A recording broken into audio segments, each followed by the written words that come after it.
The hidden canvas. The Hawthorne Gallery emptied each night at precisely 8 o'clock, its marble floors gleaming under dimmed exhibition lights. For Amelia Winters, this was when her real day began. As a docent, she spent hours explaining other artists' genius to visitors. But after closing, the gallery became her secret studio. Tonight, Amelia tucked her chestnut hair behind her ear and unpacked her own canvases from the storage room where the security guard, Hector, pretended not to notice her nightly ritual. Her hands, elegant but paint-stained, trembled slightly as she set up her easel beneath the skylight where moonlight provided perfect illumination. "You've got 30 days to vacate." The landlord's words from that morning still rang in her ears. The modest apartment she shared with her grandmother Josephine was slipping away, like everything else seemed to be lately. The gallery job paid little, her paintings weren't selling, and her grandmother's Parkinson's medications consumed what little savings remained. Amelia mixed colors with furious precision, channeling her anxiety into broad, emotional strokes across the canvas. Her phone buzzed, the hospital calling again. "Ms. Winters? About your grandmother's additional treatments?" The voice on the other end was apologetic but firm about the mounting bills. "Please," Amelia's voice cracked as she paced the empty gallery. "There must be some payment plan.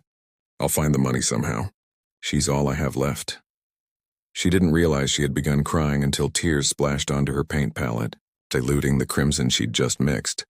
"I've been working 2 jobs for months," she continued, unaware that the gallery was no longer empty. "I sleep maybe 4 hours a night. I've sold everything of value. What more can I possibly do?" Her whisper echoed against the high ceilings. "Perhaps you could start by explaining why you're painting in my gallery after hours." The deep voice from the shadows nearly stopped Amelia's heart. Theodore Blackwood, the notoriously private billionaire collector who had acquired the Hawthorne Gallery 3 months ago, stepped into the pool of light where she stood. At 42, Theo was known throughout the art world for his impeccable taste, ruthless business acumen, and complete disinterest in social niceties. His dark hair was threaded with silver at the temples, and his eyes, a startling shade of amber, missed nothing. Amelia's brush clattered to the floor. "Mr. Blackwood," I can explain." Mortification burned through her as she realized he must have heard everything. Her financial troubles, her grandmother, her desperation. Instead of the immediate dismissal she expected, Theo moved closer to examine her canvas. His expression remained unreadable as he studied the painting, a haunting piece depicting a woman standing alone in a storm, face tilted upward into the rain. "You've been creating these here for how long?" he asked, his voice surprisingly gentle. 6 months, she admitted, already mentally packing her belongings, picturing herself unemployed by morning. "I know it's against policy. I just don't have space at home, and the light here is perfect, and you're quite talented," he interrupted, surprising her. Something shifted in his expression as he looked from the painting to her tear-streaked face. "Tell me about your grandmother."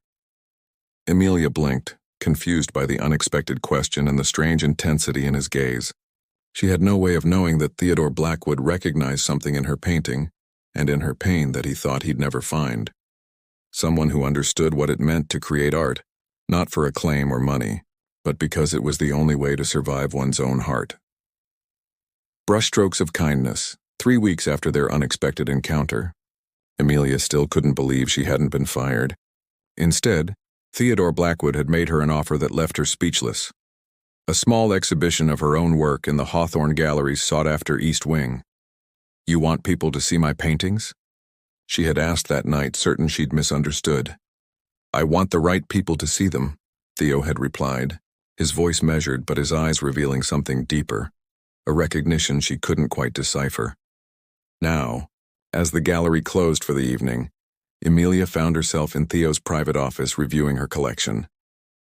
The space reflected its owner, meticulous, elegant, but with surprising touches of warmth in the vintage record player and well-worn art books.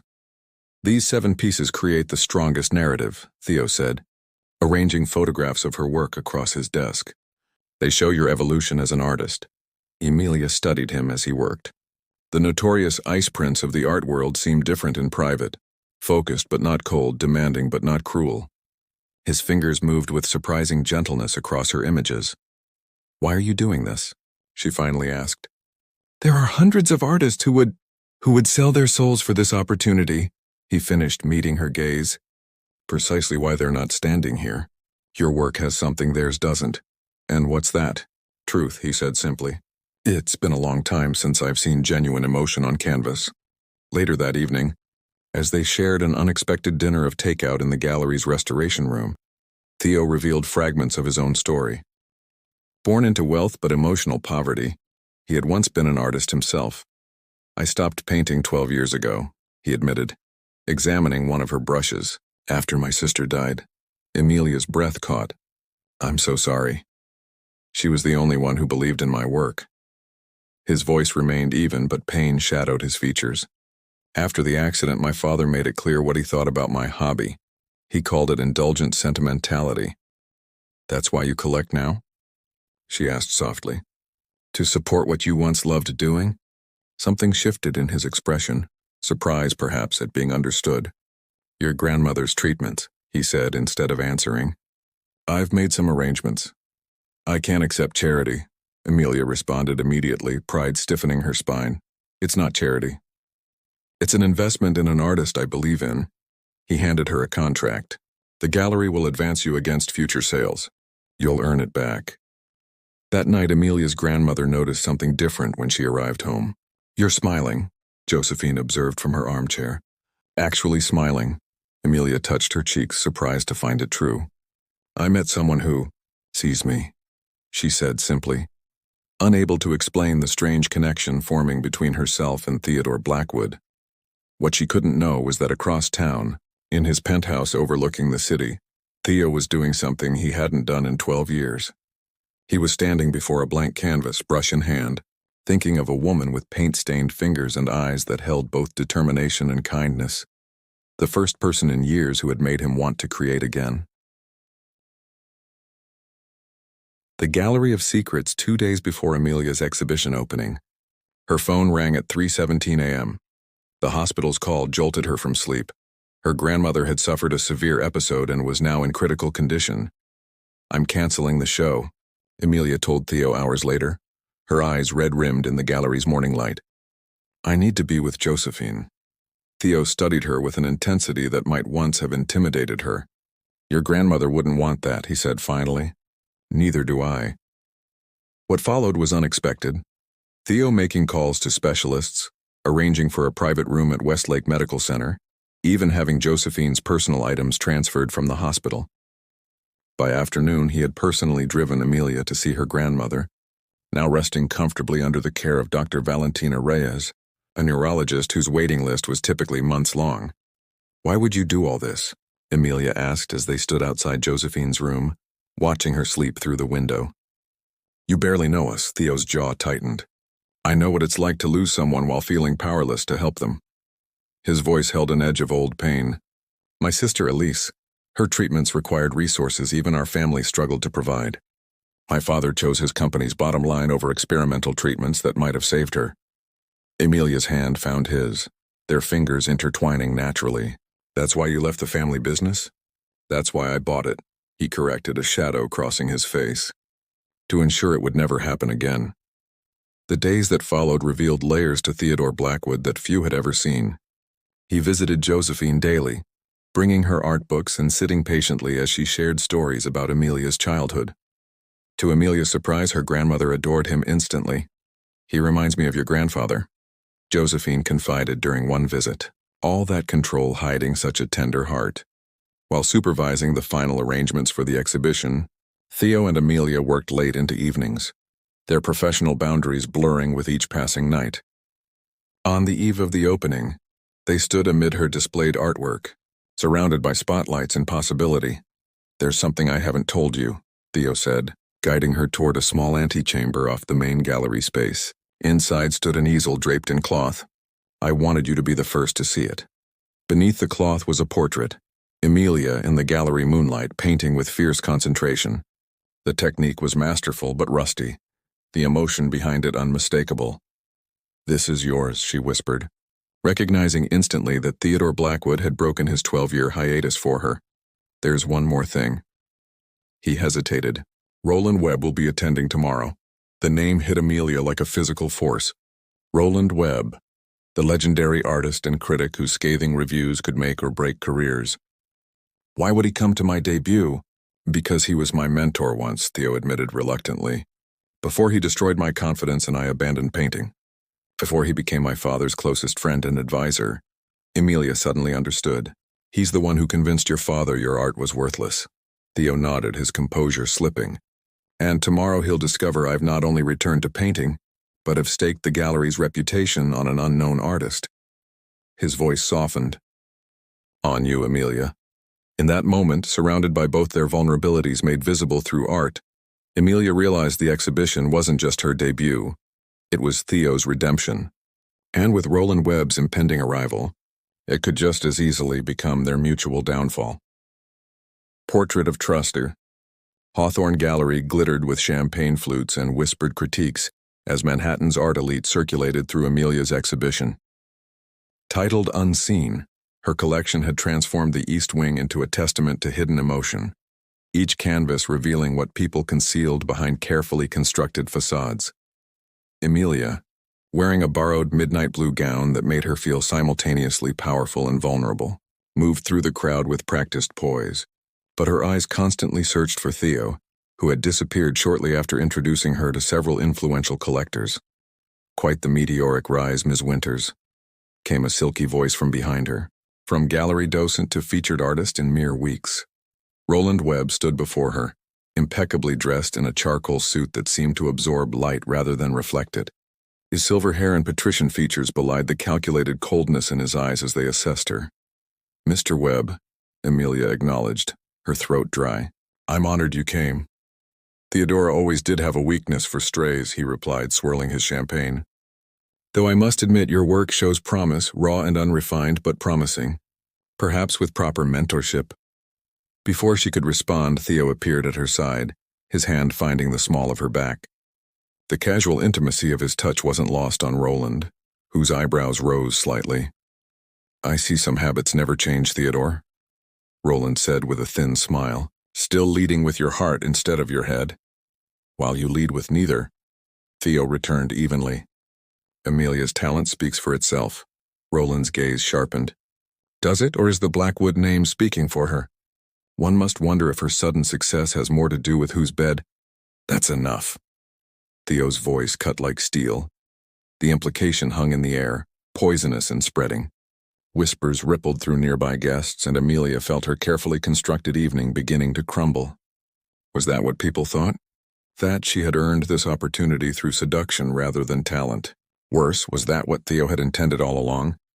The doubt must have shown on her face because Theo's expression changed from anger to concern. Amelia, excuse me, she managed, slipping away through the crowd, ignoring the curious glances as she escaped to the gallery's rooftop garden. The night air struck cold against her heated skin, as conflicting emotions warred within her. Everything had happened so quickly. The exhibition, her feelings for Theo, her grandmother's improved care. Had she been naive to believe in his genuine interest in her work? Footsteps approached, and she knew without turning it was Theo. He's gone, he said quietly. I should never have invited him. Why did you? Amelia asked, finally facing him. Was it to prove something? Yes, Theo admitted, surprising her with his honesty. But not what you think. I wanted to show him that he hadn't destroyed me, that I could still recognize true art even if I couldn't create it anymore. He stepped closer. Until I met you. What Roland suggested about us, she began, is what people will always say when they can't understand something genuine, Theo interrupted. Amelia, I've spent 12 years surrounded by beautiful things that meant nothing to me. Then you appeared painting in my gallery after hours, whispering your pain in the dark, creating beauty from your struggle. And suddenly everything meant something again. In the moonlight, with the city spread below them and the gallery buzzing with her debut exhibition, Theo did something she never expected. He removed his perfectly tailored jacket and rolled up his sleeve, revealing a long scar running from wrist to elbow. The night Elise died, he said quietly, I couldn't bear creating beauty in a world that had taken hers away. Roland found me and called it weakness. My father called it embarrassing. I called it the end. His amber eyes held hers. Until you. Emilia stepped forward, her fingers gently tracing the scar, his vulnerability made visible just as he had seen hers that first night. The touch became an embrace, and in the middle of her first exhibition, surrounded by art world elites and swirling rumors, Emilia Winters and Theodore Blackwood finally stopped hiding from each other. Masterpiece of Two Hearts. 6 months after Emilia's debut exhibition, the Hawthorne Gallery had transformed from Manhattan's most exclusive showroom to its most revolutionary. The fall opening night buzzed with energy as artists and collectors mingled beneath the soaring glass ceiling, where a massive collaborative installation hung, visible, signed by both Emilia Winters and Theodore Blackwood. "They said your prices have tripled since spring," remarked Josephine, elegant despite her cane as she admired her granddaughter's newest collection. The medical treatments Theo had arranged had stabilized her condition remarkably. "Not bad for a girl who used to paint on cardboard when we couldn't afford canvas." Emilia smiled, watching Theo across the room as he guided a young artist through her first gallery showing. The ice prince had thawed completely in recent months, becoming a passionate advocate for emerging talents who might otherwise never receive recognition. "It was never about the money," Emilia said softly. "It was about being seen." Their romance had blossomed alongside their artistic partnership, moving with the same careful intensity as their brushstrokes. Theo had sold his penthouse, moving into a converted warehouse with soaring windows and space for 2 studios, side by side but distinct, like their complementary artistic voices. "Ms. Winters," came a familiar voice. Roland Webb approached, looking somehow diminished since their last encounter. "Your new work is extraordinary." "Thank you, Mr. Webb," she replied evenly. "I was wrong," he admitted, the words clearly difficult. "About you, about Theodore." He glanced toward Theo, who was now watching them carefully from across the gallery. "You've accomplished what I never could, bringing him back to his art." After Roland departed, Theo joined her, his hand finding hers with the comfortable familiarity of puzzle pieces settling into place. "He asked to see my new collection," Theo said quietly. "And will you show him?" Theo considered this. "Perhaps. His opinion doesn't define me anymore." The centerpiece of the evening was being unveiled in minutes, a triptych they had created together, each contributing panels that told a story of loss, discovery, and rebuilding. It represented not only their artistic collaboration, but the journey of their hearts. "I received another offer from the Grenville Foundation today," Emilia told him as they walked toward the veiled masterpiece. "They want to fund 10 scholarships for artists who need studio space and materials." "We'll double it," Theo decided instantly. "And add healthcare stipends." Josephine watched them from her seat of honor, smiling knowingly at their whispered conversation. She had moved into a garden apartment adjoining their warehouse home, where she hosted weekly art therapy sessions for patients with conditions like hers.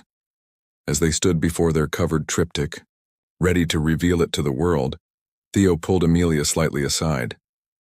"Before we do this," he said softly, "I want you to have something." He pressed a small velvet box into her palm. Inside wasn't the diamond she half expected, but a small silver key. "The key to the original Hawthorne Gallery building," he explained. "I've converted it into a community arts center for underrepresented artists. It opens next month, under your direction, if you'll accept." Emilia's eyes shimmered with emotion as she closed her fingers around the key. "From secret painting after hours to running an art center, you changed everything." "No," Theo corrected gently, his amber eyes warm as he gazed at the woman who had first whispered her pain in an empty gallery and inadvertently begun their story. "You did that yourself. I just happened to be standing behind you at exactly the right moment." Together, they turned to unveil their masterpiece, not just the painting before them, but the life they had created from 2 broken canvases made whole again.